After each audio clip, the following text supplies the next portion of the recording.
على رسول الله.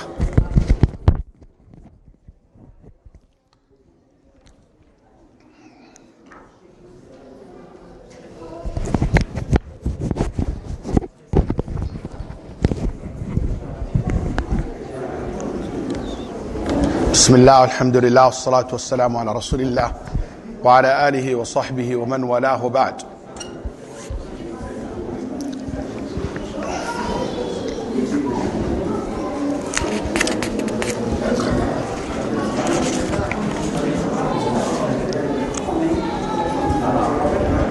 So last week, can we start? Okay, so last week we started with Hadith Abdullah ibn Amr radiyallahu anhuma, and we said that this hadith considered one of the most important reference when it comes to when the salah starts and when the salah ends. And it is something that many of the fuqaha consider the main reference when it comes to mawaqitu salah, the timing of the salah. Some other scholars used the Hadith Jibreel, and Hadith Jibreel where he taught the Prophet ﷺ the beginning of the salah and the end of the salah. But as many of the Muslim scholars preferred the hadith that we studied and the hadith that Ibn Hajar chose to put in his book over Hadith Jibreel for several reasons. Number one, this hadith in Muslim, and Hadith Jibreel not in Muslim, so it's not as authentic as this hadith. Hadith Jibreel is in the Sunan. Number two, Hadith Jibreel, or the incident of Jibreel teaching the Prophet ﷺ the beginning of the Salah and the end, took place in Mecca. Took place in Mecca, an early time in Islam. But this hadith, Nabi ﷺ said it in Medina and later on. And we always, as a rule of thumb, whenever we find two hadith, we always like to choose the one that comes later, the later one, not the earlier one. Number three, that always we like when we establish rules in Sharia, that we like to establish rules based in hadith, that they are statements from the Prophet ﷺ, not as actions, not as a descriptions of the Prophet ﷺ's actions. Why? Because the Prophet ﷺ's actions, he did this and he did that. Yes, we can derive rules from it, but there is always possibilities that these actions happen because of certain circumstances. But when the Prophet ﷺ make a statement, a general statement, became more powerful in establishing the rules of Sharia. So in fiqh, we call this, in the science of fiqh, min murajjihat bain al-aqwal. When we have dispute or difference of opinions, we will look at each opinion's evidence, and we can use these tools as tools to say, I choose this evidence over that one. And these some of the things that we look at it. And the bottom line of what we studied, that Salat al-Fajr start from the beginning of the true Fajr. And the true Fajr is when the light comes what? Can anybody remember? We said certain signs for true Fajr. That it comes what? No, straight, this is the false Fajr. It's in the horizon, stretch in the horizon. Underneath of it, there is light, no darkness. The one that goes on the straight, like a line in the middle of the sky. Underneath of it, if you look, you will see darkness. Also, the light increasing, don't decrease when the true Fajr comes. Anyway, so we said from the beginning of the true Fajr all the way to the sunrise. When the beginning of the sunrise, when the first second or moment of the sunrise, that's it, ended. Fajr time end. So if you pray after that, that is qada, that is making up the salah. And I'm saying this because many Muslims, unfortunately, these days nobody miss Fajr almost. Because Fajr is very late. We all wake up for work and school, so we don't miss Fajr. But in some other days, no, Fajr can be missed. People just wake up after the sunrise or in the weekend. That doesn't count. That's not Fajr. Otherwise, why the Prophet ﷺ put timing? As for dhuhr, it is بعد الزوال, when the sun moved from the middle of the sky and the shade of an object is equal to its length. When the shade became equal to its length, that marked the end of the dhuhr time prayer. And asr, when the shade equal to the length of the object until the sun set. When the sun goes down, that means the asr end. Maghrib, from the sunset all the way to the redness in the sky.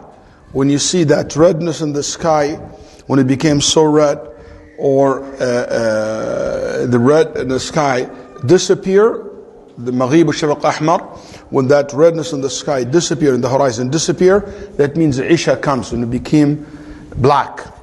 And from that time all the way to Fajr, that will be Salat al-Isha, Isha prayer.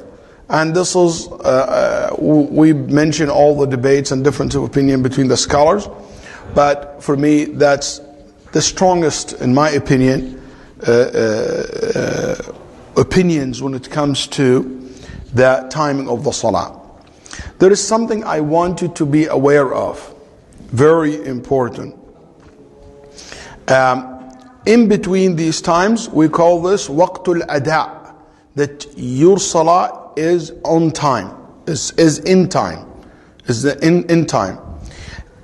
After that time, for the residents or the one who has no excuse, this is considered qada. This is basically not in time, and you are making up something that you missed.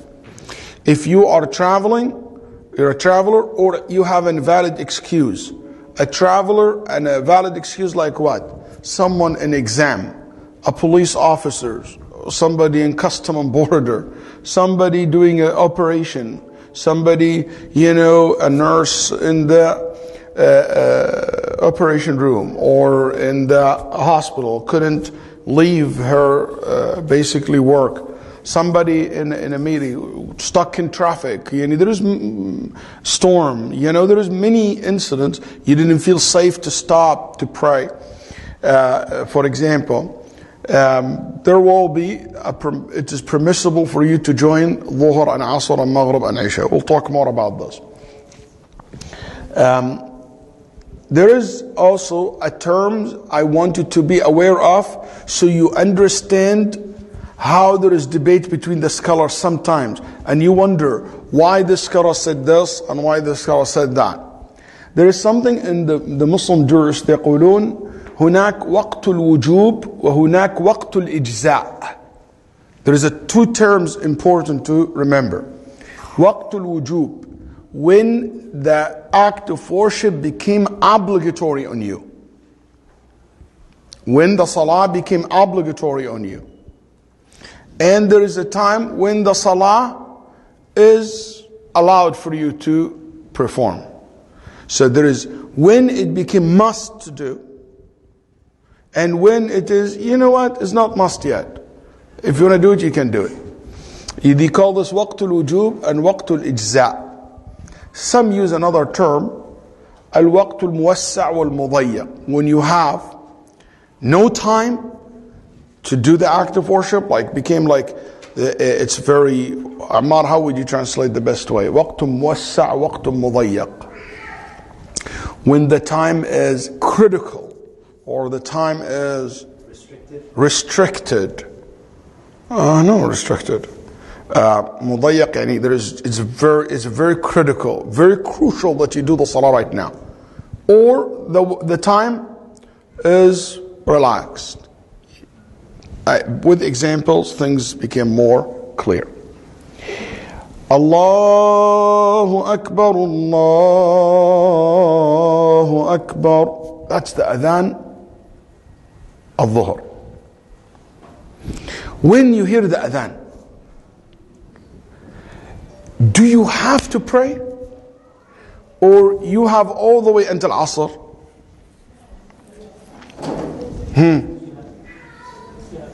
What do you guys think? Yeah, in home. At home. You know, the adhan start at, for example, 2 o'clock. 2 o'clock, you basically, you heard the adhan. So what do? Is salah is wajib on you or not wajib? Wajib. So if it is must, can you delay it? Can you pray 1 hour later?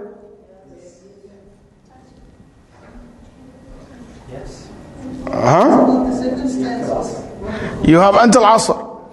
So that what led some of the fuqaha, they say, but when it became must?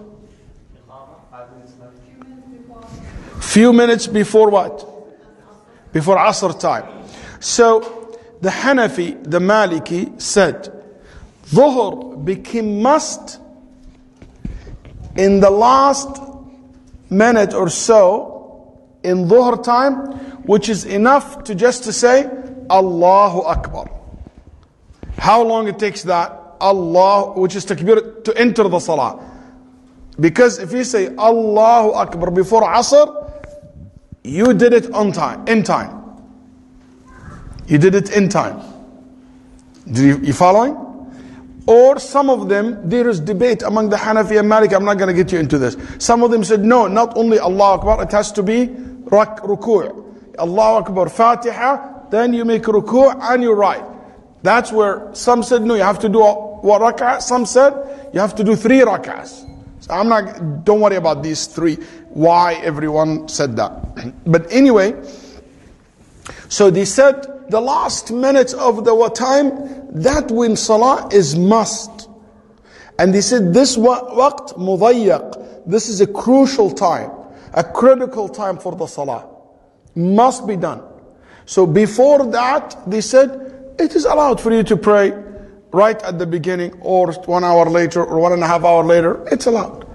You know? But it's not must yet until the Asr time comes. Same thing with Asr, right before Maghrib, and so forth. Are you following? Okay. So the majority of the fuqaha, even some of the Maliki and some of the Hanafi, goes with the Shafi'iyya and the Hanabila, said no, that's wrong. The salah became wajib when the adhan is called. But we say the crucial time is the last few minutes. And the beginning of the time, we call this a relaxed time. You know, you have the option to do it. But Salat al-Dhuhr became wajib upon you when the adhan is called. You might say, Sheikh, what's the difference? Both said it's crucial to do in the last minute. Both said it's...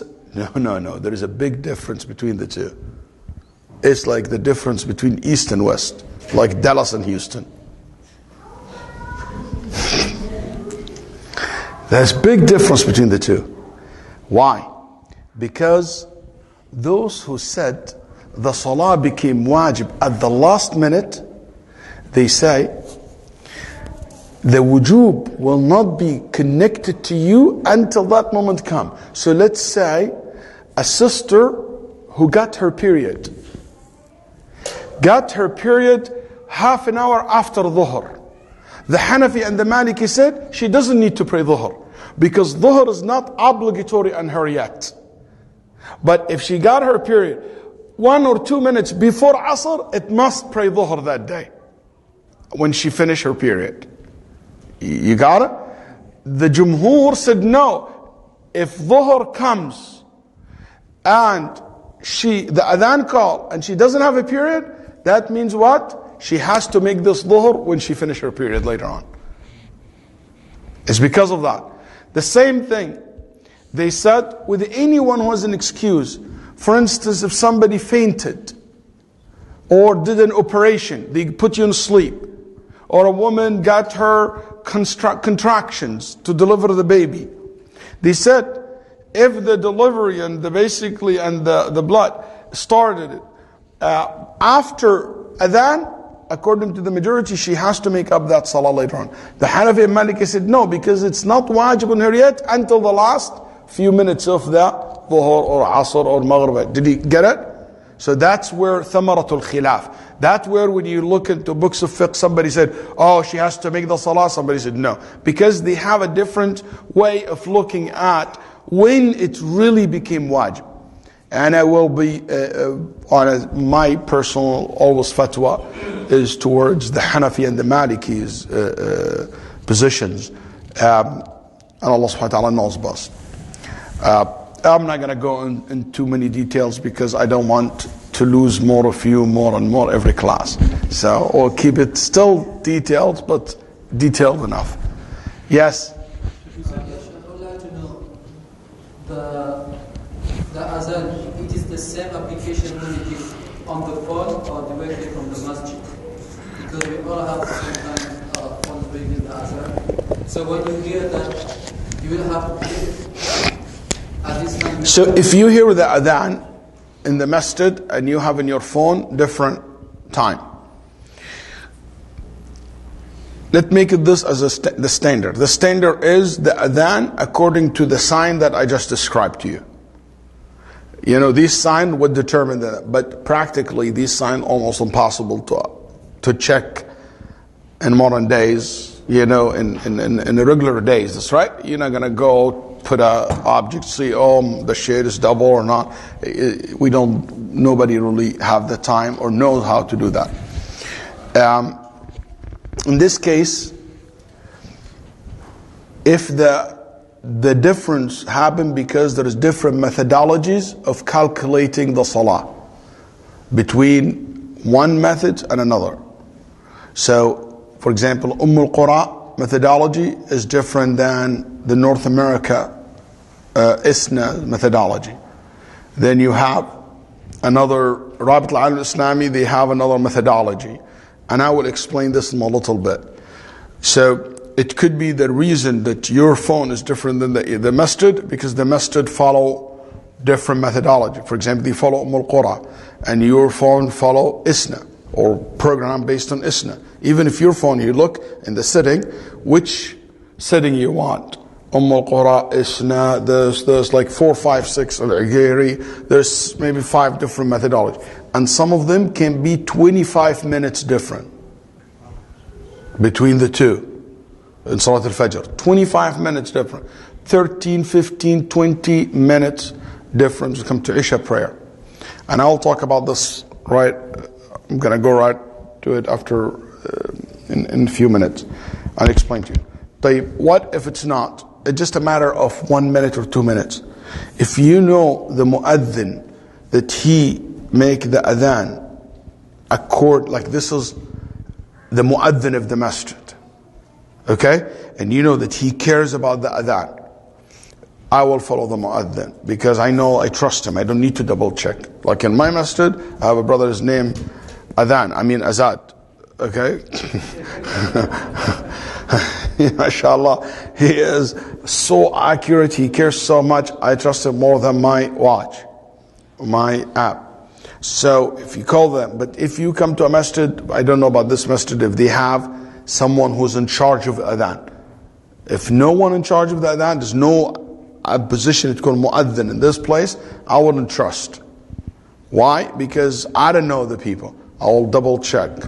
But if there is one person, or for example here, I know for example Ramadan, they assign someone, or they have it very accurate. So if he called the adhan, alhamdulillah, I'll follow.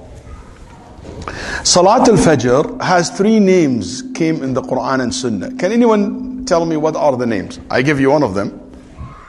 Al-Fajr. That's right. That's Al-Fajr. Anybody knows what the proof? قال الله تعالى يا إيش الله سبحانه وتعالى said وقرآن الفجر إن قرآن الفجر كان مشهودا. So Quran al-Fajr, the Quran of al-Fajr, also came in another verse. ايش؟ ليستأذنكم الذين ملكت أيمانكم والذين لم يبلغوا الحلم منكم 3 مرات من قبل صلاة الفجر, before Salat al-Fajr. So in the Quran referred to it as Salat al-Fajr. Also another name. Anybody knows the other 2 names? Salat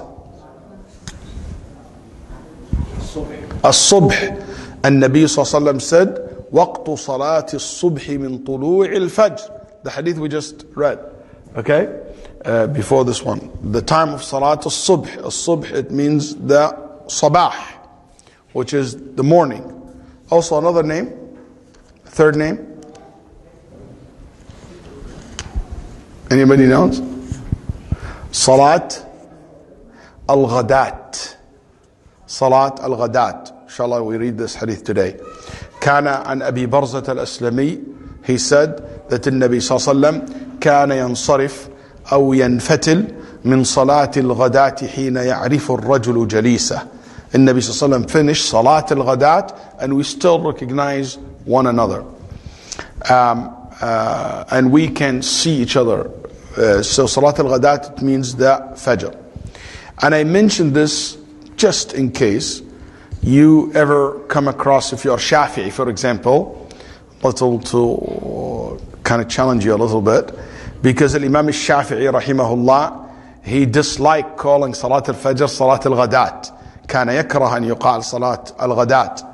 And he said only call it al-Fajr and al-Subh.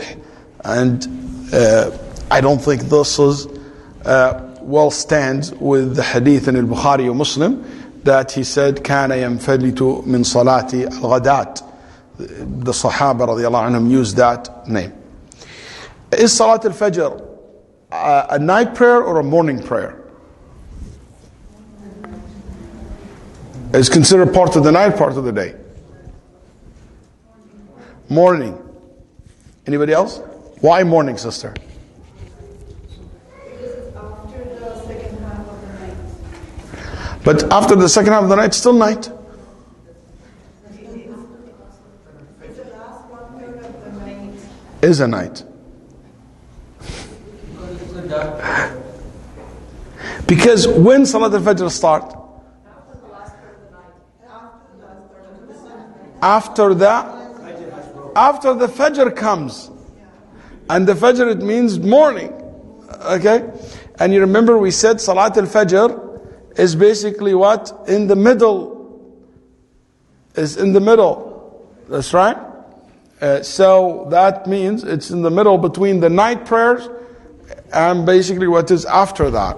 Yes, it is actually a morning. That's the Jumhur al-Ulama said it is a morning prayer.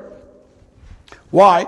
Because Salat al-Asr, the Prophet ﷺ said, not Fajr. Salat al-Asr is the middle prayer. So in the middle. So that means there is 2 morning prayer before it and 2 night after it. If Fajr, night prayer, Asr will never be the middle.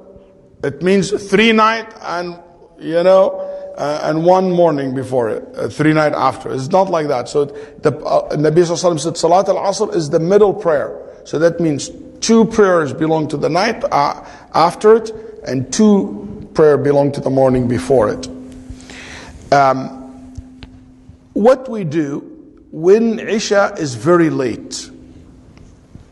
What do we do when Isha is very late? We ask first, how late? If there is scenario number 1, alhamdulillah, we don't have to deal with this in Houston, but who knows? If you remember when Isha Salat start, when that redness disappear, that's right, Shafaq al-Ahmar disappear. Some countries or some scenarios, that redness in the horizon continue until Fajr. That redness in the sky, when it completely goes away, sun comes out. So it continue all the way to Fajr. There is no Isha prayer. It's Maghrib all the way to what? To Fajr. So what do we do in case like this? In case like this, basically we go to the hadith of Nabi Sallallahu Alaihi Wasallam when he said that the full Messiah will be, when he comes, some of the days it will be like a year, and some of the days will be like a month, and some of the day will be like a week. Then he said, Ya Rasulullah, if a day will be like a week or a day will be like a month, how can we pray? Okay, how can we pray?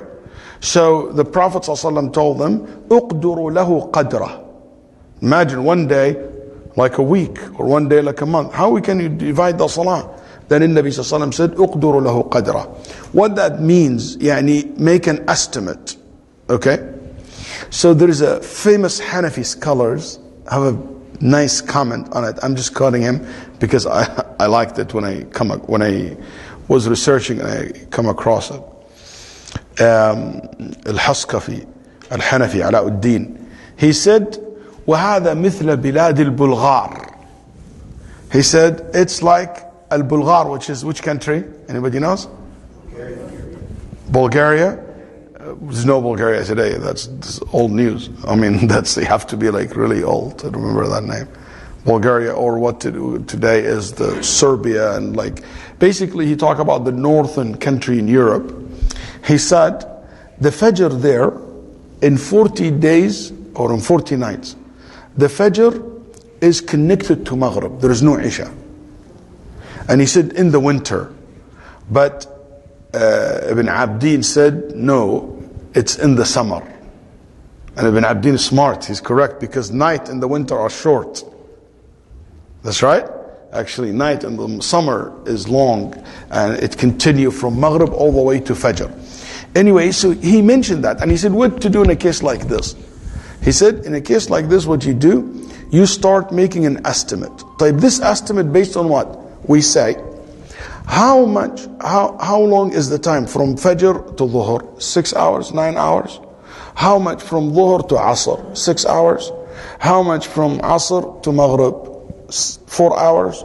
From Maghrib to Isha, 1.5 hours? From Isha to Fajr is what? Let's say 8 hours. Okay? So what you do, you start like this. Okay, now pray Fajr. Whatever starting point you start. I pray Fajr. Then I count 6 hours. Then I pray Dhuhr. Then I count another basically 6 hours. I pray Asr. Then 4 hours. I pray Maghrib. Then basically 1.5 hours Isha. Then 8 hours, or let's say 10 hours. Then I pray Fajr. Then I wait for 6 hours. Then I pray. And you go like that. So that's how we divide your Salah over the 24 hours. That's basically some of the scholars said that. Some of the scholars said, okay, how we know it is 6 hours or 4 hours between Dhuhr and Asr? How would you come up with that number? Is it based on what al-Qura, Mecca is? We go look at Mecca, what the time is? No. Do we look at the closest country to it, where there is day and night? No. What do? We look at these areas when they have a normal days. What will be the normal day looks like? Dhuhr, Asr, Maghrib, Isha, Fajr. And that's what Shaykh al-Islam bin Taymiyyah rahimahullah said. He said you look at what is the normal day. The normal days are, and that's what you make the qiyas on. If there is no normal days at all, they never had a normal days. Let's say they live on the top, North Pole, South Pole, I don't know if they, maybe 6 months extreme this way and 6 months extreme that way. In this case, we say they go lower to the most normal countries near them. Like we go to the country that's kind of normal. So you go down, for example, maybe to Iceland. In the normal days, not to the extreme days, because Iceland in winter and summer, very extreme. You go to the average days where the salawat is distributed over the day, and you take this as a standard and apply it to these countries. Is that clear? The second, this is inshallah, if you go to North Pole, you're going to need this. But since you're not going to need this, I'm not going to go in details. But what is most likely you're going to face is the second scenario, where the redness in the sky continue for a very long time, but not till Fajr. Stayed maybe most of the night, 2 hours before Fajr, it will end. So Isha will start from, let's say, now we pray Fajr, let's say 6 o'clock. So in some countries, you pray Maghrib at 6, then Isha start at 3 a.m. Scotland, like that. Norway is like that. Fajr is 3 a.m., 3:30 a.m., 4 a.m., 5 a.m. So what do you deal with something like that? How can we pray in this like this? Do we do the same thing that we said earlier? No. So how can we pray Isha in a case like this? So in a case like this, al-ulama rahimahumullah said you have two options. Number one, if it is hard for you to pray on time or to pray in the time, let's say the first scenario we say, go to sleep and wake up at 3. Pray Fajr, then go back to sleep, or pray Fajr, then pray Isha, then go back to sleep and wake up again at 5 to pray Fajr.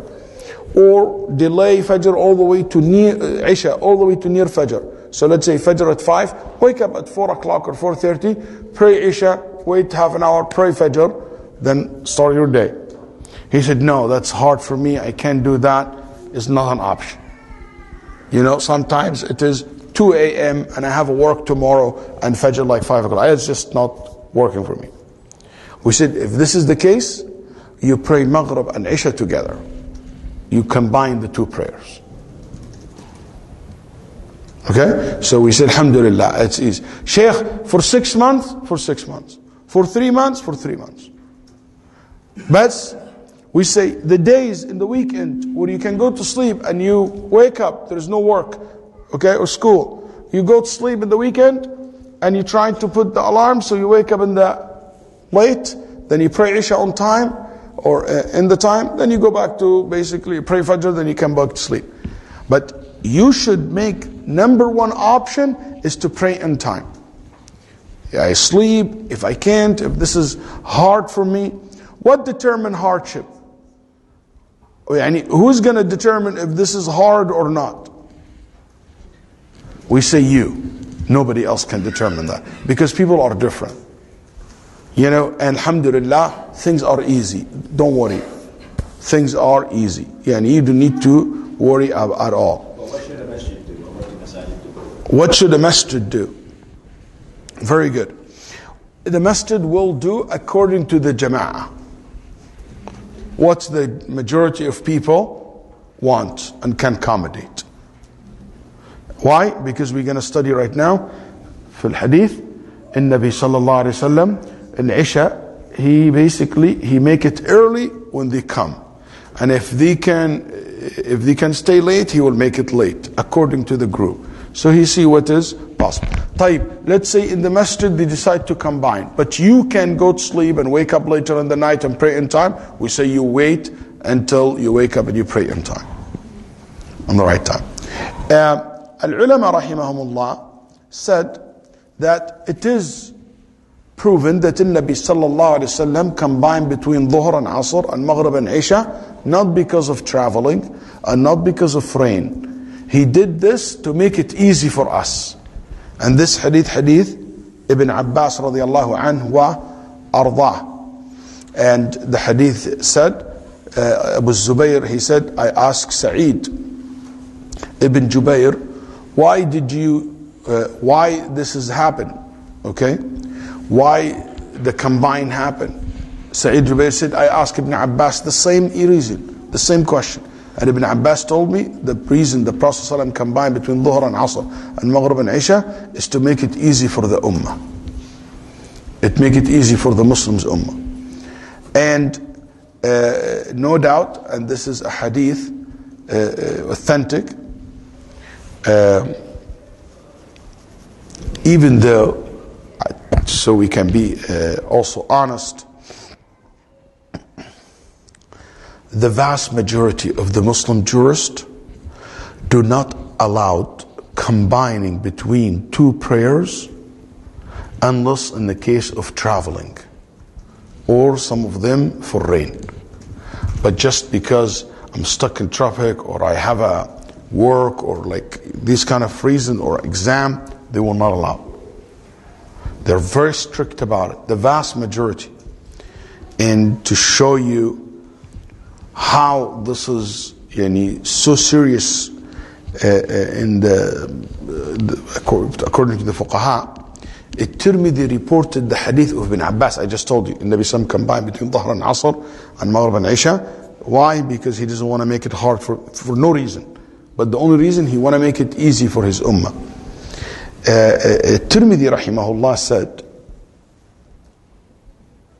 إيش قال في مقدمة in the beginning of his book, he said, وكل ما في هذه السنن قد قال به بعض العلماء أو اتفق عليه الفقهاء. What you see in this book, in the ahadith, all of them are ahadith that the scholars either collectively accepted, or at least portion or part of the scholars or some scholars agreed with it. إلا حديثا, except two hadith. Al-ulama accepted as a narration, but they didn't accept the meaning or the fiqh of it. He said there is two hadith. طيب, in ulama rahimahullah did not take it, did not build rules or take rules from it. The first one is this hadith ibn Abbas. He said that ulama never took this as a proof to allow gathering or combining salah just to make it easy for the ummah. And the second hadith, anybody knows? إذا شرب الخمر فاجلدوه فإن عاد في الرابعة فاقتلوه. That if somebody drink alcohol first time, should be lashed, second lash, third lash, fourth time, this will be a capital punishment after that.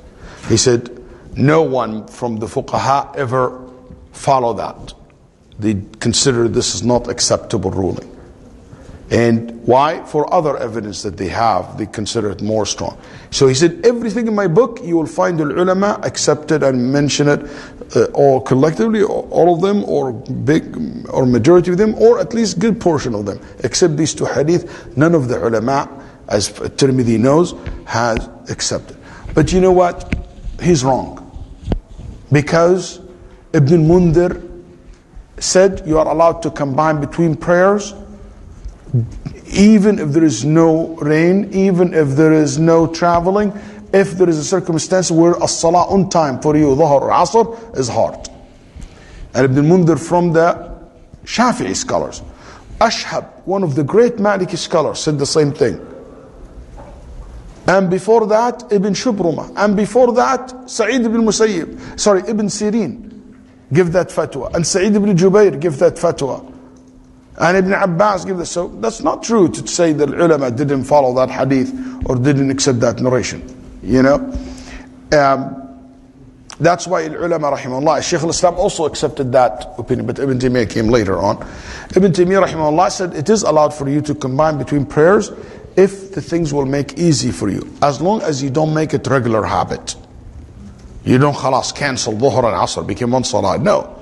In certain circumstances, you can combine between prayer. Ibn Abbas was teaching. Maghrib time came. He didn't stop. He continued teaching. Okay? Somebody said, Ya Ibn Abbas, as-salah, what's wrong with you? As-salah, salat al-maghrib. He said, I know salat al-maghrib better than you. You're not going to tell me about Salat al-Maghrib. But we will continue. And he continued until late. Then he prayed Maghrib and Isha together. Then he narrated this hadith. That the Nabi sallallahu alayhi wasallam combined between Maghrib and Isha and Dhuhr and Asr for no reason except to make it easy for the Ummah. So it shows you, what I'm trying to make the point is that the ulama rahimahullah from the Sahaba accepted that. That's why we do believe that it is permissible and al-jam' is allowed. That's why al-jam' very easy, is not a big deal. Sometimes when people travel, they ask me about shortening the prayer and combine between the prayer. Combining the prayer is easy. The hard thing is the shortening the prayer. Anyway, question. If you combine between two prayers, okay? Let's say this man who lives in Scotland or North in America, Seattle or one of these country areas where the Isha is very late. You know what? I'm old. I can't stay late. I prayed Maghrib and Isha and I went to sleep. I woke up in the night at 3 a.m. and that's Isha time. Should that person pray Isha? No. Why?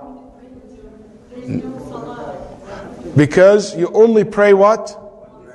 5 times a day. To pray Isha again, you prayed 6. You pray Nafil. Excellent. You pray Nafil. Volunteer. But you don't pray Isha again. You don't pray the Isha prayer. Khalas. You prayed it. Excellent. And by the way, this is the fatwa that came in the highest council of fiqh in the Muslim world, in Al-Majma' Al-Fiqhi Lirabat Al-Alam Al-Islami, the council of fiqh in the Muslim world time. By the way, Al-Hanabila, they don't like calling Al-Isha Al-Atama. The Al-Atama means the dark night. And why? Because Ibn Umar used to say, don't say Al-Atama. And he's very angry when he hear that. Okay? But there is proofs that Al-Atama was used as a name, a reference to Salat al-Isha. Also, I found some people, ironically the Hanabila, they call al-Maghrib the witr of the morning. So when a witr al-Nahar, the Maghrib is the witr of the day. The witr of the day. The daytime, the witr of the daytime. Because it happened in the beginning of the night, right at the end of the daytime. By the way, there is no any proof for that in the Sunnah, and all the narration came is not correct. Okay, let's address the big issue here the brother was asking earlier about the different methodology of calculating the time of the Salah. As I said, the default rules, we should follow the sign that the Sharia put. Now, we know not many people can do that. Now there is so much light, we can't really recognize Fajr or Maghrib. There is so many high-rise buildings. It's kind of hard for anyone to do that. Also, if we're going to follow these signs, the Muslim community will split. I know a story, but because these are online, I'm not going to mention which masjid or which community. But this is true story of a community that is one of the best community in America. They were divided, and this division took place 20 years ago. 19 years ago. I still remember because I was consulted about it. And guess what? One of the mashayikh, one of the scholars, he came outside the masjid and he put a stick. And he said, we're not praying Dhuhr until I see the stick. No, it is equal to its length. No, it's not equal. Allah. And he used, no, that's not correct. Your stick is crooked. It's not tall enough. It's not short enough. It's not fat enough. It's too skinny. It's too big. And all the community just started debating over this. Guys, these scholars don't allow to pray there. His students were banned from entering the masjid or da'iyah. And the community split so badly and suffered for a very long time. So sometimes also, if we go to this kind of methodologies, we might have a lot of debates which one is accurate. So because all these together, we say that following just the timetable for Salah is sufficient, okay, for Muslims to rely on. Especially we know that people who put this timetable for Salah, they accurate, trusted, and comparing to the reality in 99% it is correct. But the problem is when I look at my app, there's many different options. I'm trying to get my app, see what the options are. Maybe some of you faster than me. But if you look for setting, okay, what do you guys have in your phone? Setting. Correct calculation methods. So you have Al-Qura Makkah, University of Islamic Science, Islamic University of North America, Egyptian Area Agency, Muslim World League, Turkey Presidency of Religious Affairs,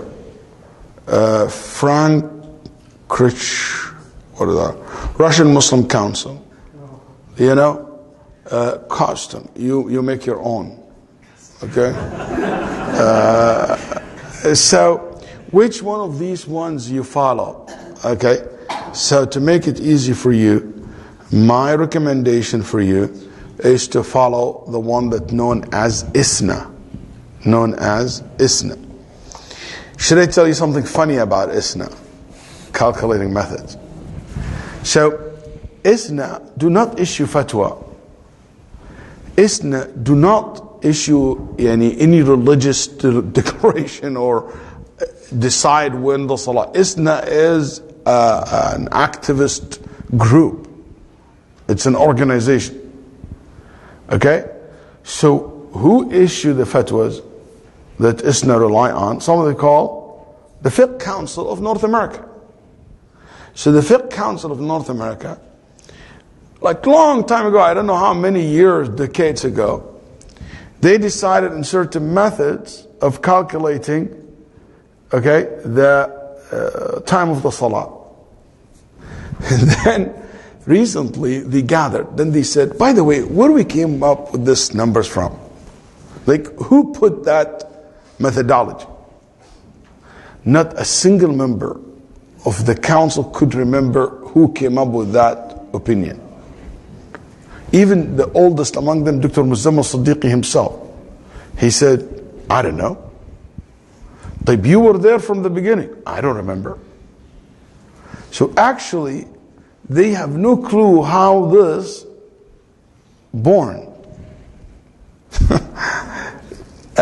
Then they decided to go look and examine that method because it became all over the world in every app and keep saying ISNA, ISNA, ISNA. So they asked us, did we really issue anything about this? There is no record of it. See how popular this is? There is no record for it. It's just been attributing to them, and no one of them remember ever making any suggestions or any statement or issue any fatwa about it. So recently they came and they said, okay, let's look at it. Is that correct and accurate or not? And thank God, alhamdulillah, they approved it. And now it has become officially the ISNA position. No, we have a big problem if they didn't. Because actually it is the most accurate way of calculating the time of the salah. And especially in the time of Fajr. And I would like, I really like, there is someone in the senior scholar of Saudi Arabia, his name is Dr. Sa'ad al-Khathlan. Sa'ad al-Khathlan. He cared a lot about this issue, and it is one of his biggest, like one of his main issues in fiqh that he cares a lot. He wrote about it a lot. He really put a lot of time into the issue of timing of the salah. And he said, most of the countries, including Saudi Arabia and many other countries, they follow something they call al-Qura calculation methods. Okay? I'm not sure if ISGH follow Qura or not. Maybe they do. I'm not sure. We can figure that out right now, just by looking at the ISNA comparing to the time here. So, anyway, Qura, the problem comes in two salah, Isha and Fajr. That's where the problem. So in Fajr, Sheikh Al-Khatani said, Qura's methodology is based on something they call it astronomical twilight, the twilight. The astronomical twilight is the false Fajr, is not the true Fajr. It's based on the false Fajr, when the light goes on the middle sky like this. The true Fajr comes after that. And he said, Nabi Sallallahu Alaihi Wasallam said, don't be deceived by that light. And while ISNA, basically that will be based on, if numbers wise, where the level of the sun is, they call it 18 degree. And some of them 19 degree, like Al-Ujairi, even later, okay, or like earlier. But ISNA is based on 14.5, 15 degree of the sun at the horizon. And this is 15 degree is the most accurate. That's really where the Fajr, true Fajr comes to the horizon.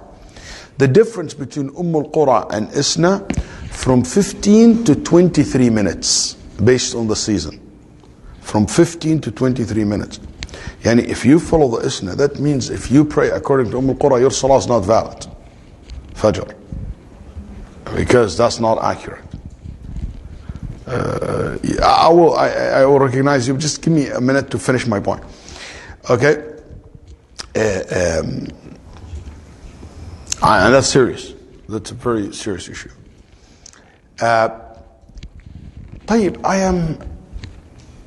You know what? My name is Ahmed, and I don't know anything about Sheikh 15, 16, 18, 21. I don't know what that means. I don't care. I just want to pray. I'm a Muslim, I want to pray. You know what? I'm going to follow al-Qura. My salah is correct? Yes. For the ammi, for the average person, you know, if he prayed according to one, because it's like following and imitating. You don't know and you ask someone, because there is ulama and scholars who choose that methodology. So taqleed is allowed in cases like this if you have no knowledge. But if you want my advice, and advice for any center or any person, my advice, if you want to put your setting, try to follow the isna, because that's the most accurate and the most safest way of according to the salah. Yes, Aisha will do it after you. What do these degrees signify? Does that have a meaning because it says 15 degrees? Yes, is the level of the highest of the sun on the horizon, or going down. And does Amjad have an opinion? Because Yeah, Amjad recommend isna method. Also Isha, for example, isna, when they calculate the Isha time, it's actually according to the majority of the fuqaha opinion, which is when the redness, that shafaq al-ahmar, the red light in the horizon, disappear. But if you look to al-Qura, it actually goes ala al-bayad, is that white light that basically comes, which is also different than the isna, and can be it can be 15 minutes sometimes different. I give you an example.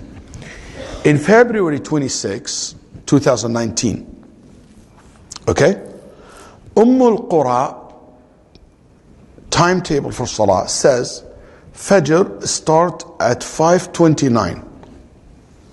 Isna says Fajr start at 5:45. See the difference? 29, 45. al-Qura said Isha at 7:50. But Isna said Isha is 7:25. So in Isna, Isha earlier, but Fajr later. Okay? If you look at, you compare, you'll find very clear differences. Also, I want you to pay attention to something when it comes to the app. I don't know about your app, but like mine, it says, are you in high place or high rise? So it will calculate different, especially in Maghrib. So if you are in a high rise place in the mountains and like, Sheikh Ammar going to a love retreat, inshallah, in this weekend in the Smoky Mountain. Okay, so when you go to the mountain, you have to take in consideration the time of the salah if you're on the top of the mountain. So on the top of the mountain or very high rise, like hey, I'm on the 100th floor in New York or whatever, you have to add to Maghrib 4, 5, 6 minutes extra. Why? Because the higher you are, the sun's still not yet down. You can see the sun up. Versus if you are in Houston, which is alhamdulillah flat like a pancake. Yes. Yeah. لا ما بيقش. لا, you add 4 minutes to the time. أنا شايف هنا في 4 اوبشن قدامنا. اوكي. فما ينفعش نأيد على حد، دي اوبشن لنا كلنا. صح؟ طيب يعني هنا 1 2 3 4 5 6 هنا في المكان اللي احنا فيه لها آراء. في كل مكان. وهؤلاء آراء صحيحة. صحيح وأصح. لا لو مش صحيح مش هيحطوه. لا مش صحيح. بيحطوا أشياء كثيرة صحيح ومش صحيح. لا حجة في الآب. لا بس احنا زي ما قلنا قبل شويه. نعيد على الناس. لا واحد يختار. ماشي بس احنا قلنا قبل قليل لو ان انسان اتبع ام القرى او غيرها فاتباعه صحيح، صلاته صحيح. يعني من اتخذ اي واحد منها فكلامه صحيح، نحن لا نبطل صلاته. يا بس اذا اردت ان تختار افضلها واصحها واحسنها عندي هو هذا. لا بالعلم مو بس بالقلب، بس اذا تساوت فاللي يريح قلبك، ده اللي يريح قلبك يا حبيبي. طيب so go back to what we're saying. He was saying, very good point by the way. He was telling me if we have multiple options, why we only force people to take one? And I told him, I just said that. I actually said earlier, if you follow Al-Qur'an or you follow any methodology, I do believe your salah is correct. This is the best, I think is the best one. And I don't believe that your salah invalid because this taqleed, this imitation of any one of these methodologies, in my opinion, is acceptable. Because you're lame, you don't know. But if you want the most safest one, in my opinion, is that. But be careful because the issue of being high-rise, that's part of the ilm, knowledge. الجهل يعذر بالإنسان. If you don't know, you are excused, no doubt. But now you are learning and you become more accurate, more caring for your salah. Yes?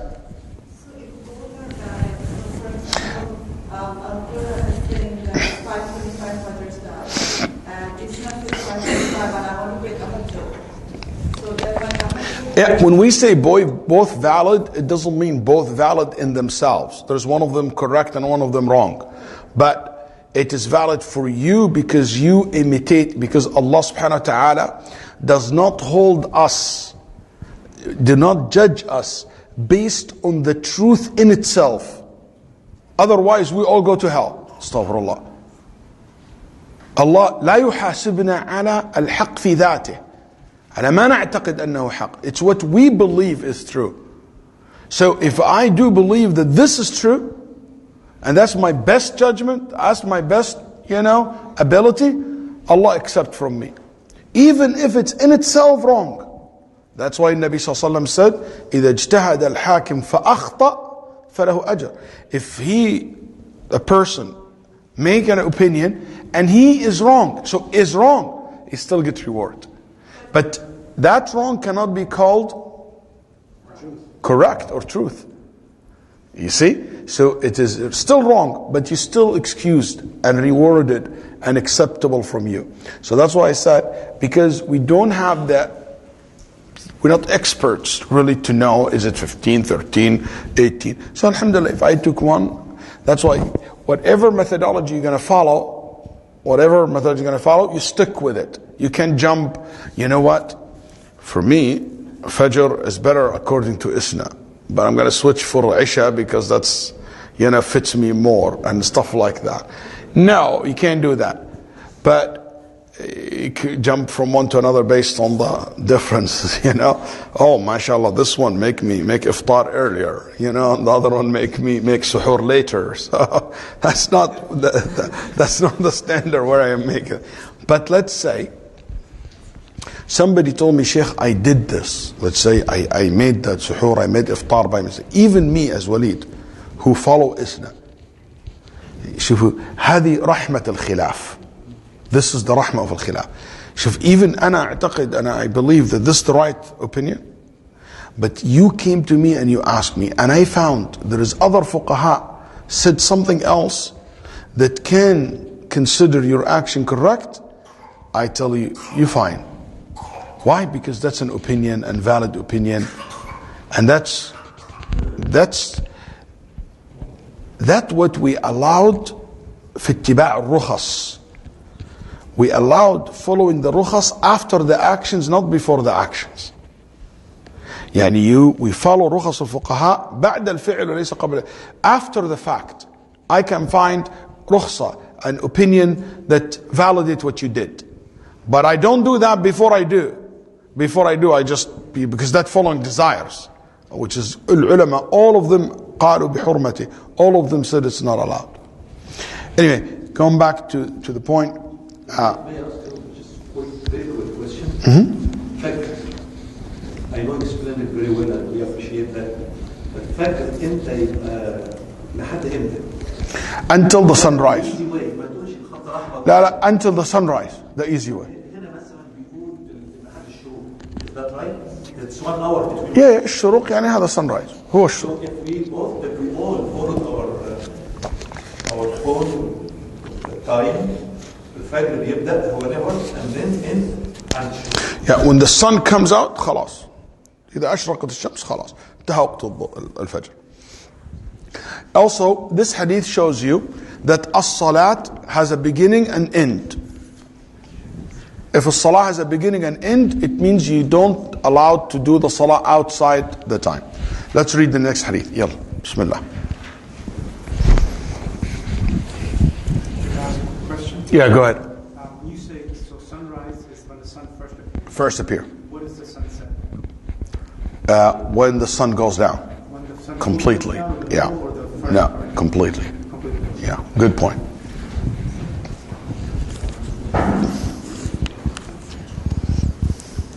Because the Nabi sallallahu alaihi wasallam قال فإذا طلع قرن الشمس, when basically with the sun start rising. There is some opinion, by the way, it says when the sun completely, but هذا الخلاف انتهى. This opinion said by some of the companions, and it ended. I don't know any faqih ever took that opinion. Well, there is an opinion between the Sahaba, very old opinion, appear in some of the companion, said that it is all the way until the sun completely go out. And that's not correct. And they said this in regard to fasting, for example. قال المؤلف رحمه الله وعن ابي برزة الاسلمي رضي الله تعالى عنه قال كان رسول الله صلى الله عليه وسلم يصلي العصر ثم يرجع احدنا الى رحله في اقصى المدينه والشمس هيا وكان يستحب ان يؤخر من العشاء وكان يكره النوم قبلها والحديث بعدها وكان ينفتل من صلاة الغداة حين يعرف الرجل جليسا وكان يفرغ بالستين إلى 100 متفق عليه. Narrated Abu Barza al-Aslami radiyallahu ta'ala anhu, Allah's Messenger sallallahu alayhi wa sallam said, Allah's Messenger sallallahu alayhi wa sallam used to offer the Asr prayer, and after the prayer one of us would return to his house at the furthest end of Medina and arrive while the sun was still hot and bright. And he sallallahu alayhi wa sallam loved to delay the Isha prayer, and he disliked sleeping before it and conversation after it.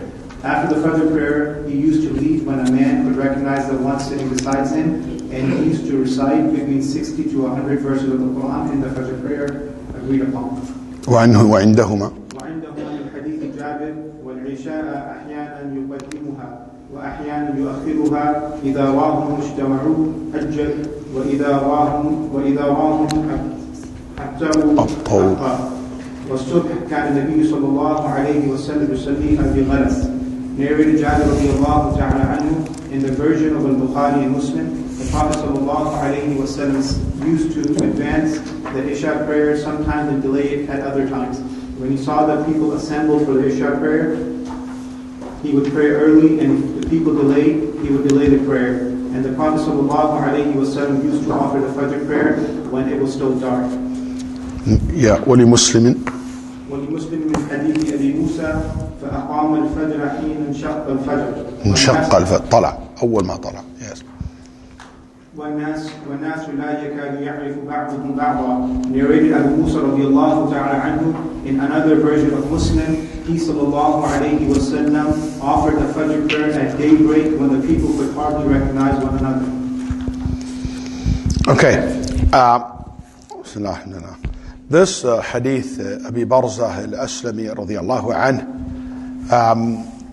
in Al-Bukhari wa Muslim, where he mentioned that the Nabi sallallahu alaihi wasallam used to pray Asr, and people will go back while the sun's still full of life, yani very hot and early in Asr, which shows the prayer Asr. He pray Asr in the beginning of the time.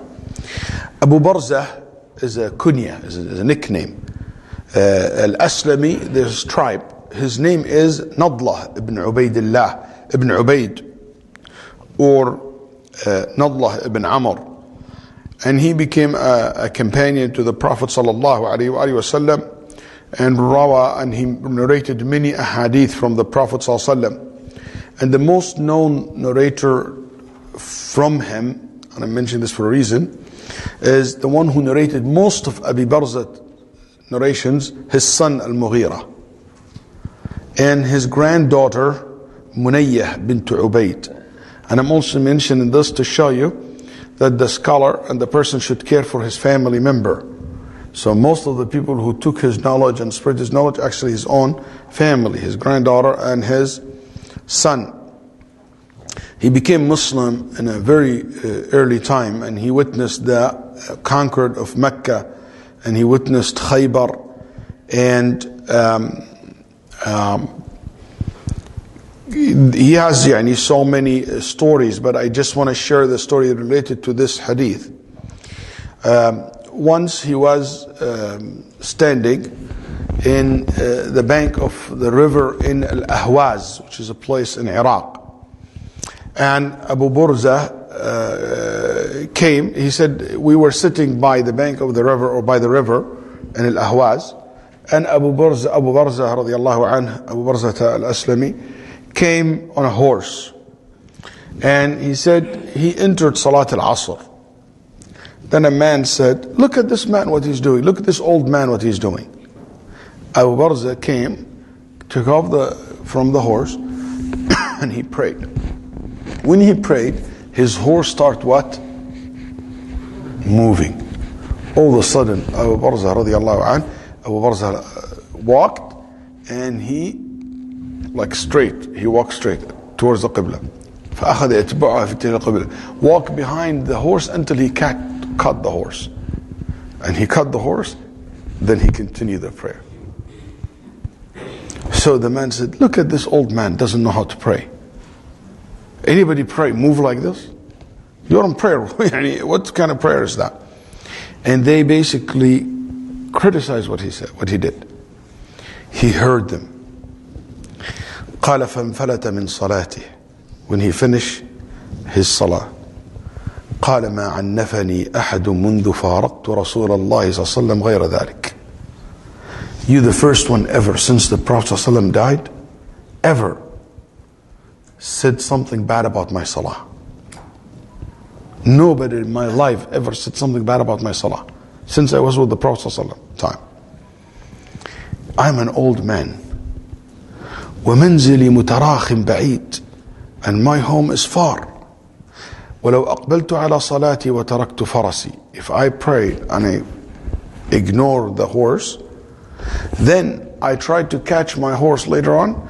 لم آتي أهلي إلا آخر الليل. I will come home in the end of the night.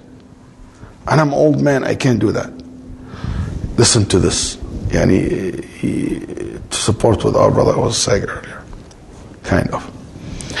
قال وإني رأيت من رسول الله صلى الله عليه وآله وسلم رأيت من يسره شيئا عظيما. يا سلام. He said, I lived with the Prophet صلى الله عليه وسلم, and I have seen how the Prophet صلى الله عليه وسلم was so easy. صلى الله عليه وسلم. So easy. He would not ever stop me from doing this because I'm an old man, I don't know how to go home. I did what is make my life. I saw the Prophet loves ease, and he was so easy with people. He never made the religion complicated or the religion hard or difficult. فإني رأيت من أمره في اليسر شيئا عظيما. I saw how easy he was صلى الله عليه وآله وسلم. قال فأقبلنا نعتذر مما قلنا للرجل. Then we start apologizing to him. And we said, so sorry. And with this old man, I should appreciate him. He used to make every day. So with all the wealth that we have today, compare us to him with the little money that they had. Every day, كانت له جفنة من ثريد. والثريد هذا أغلى وأحسن الطعام في زمانهم. الثريد is the best type quality food. Okay, he used to make a very big pot of tharid, which is they cook the bread with meat. Okay, and they give it to the poor people, one in the morning and one in the night for the orphaned and the poor and the widows every single day. He go in the morning and go in the night. Can you believe that? Can you imagine that? Every single day, a pot of food, giving daily twice. And he used to pray in the night, even though he reached his late 70s and 80s, rahimahullah. And he used to wake them up to pray in the night before Fajr. And he used to read من الستين إلى المئة. And he would read 60 to 100 verses every time when he wake up in the night to pray. Anyway, he died, rahimahullah.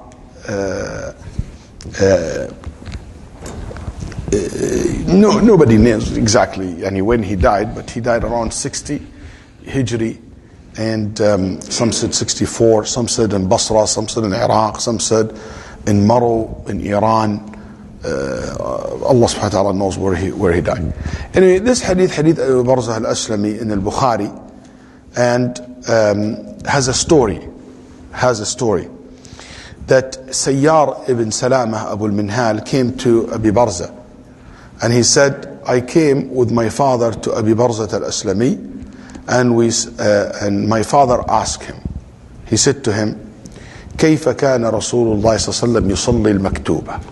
When the Prophet ﷺ used to pray. When the Prophet ﷺ used to pray. Then he told him the hadith that we just read. كان رسول الله, the Prophet ﷺ used to pray this is the answer. But Ibn Hajar took out the beginning. What Ibn Hajar took out? Look at your binder, or if you have a good eye, you can read here. What Ibn Hajar took out? Probably cut from the hadith. Two things. Fajr is there. Yeah. وكان ينفتر من صلاة الغداة. Dhuhr is not there. What else there? Not there. Maghrib is not there.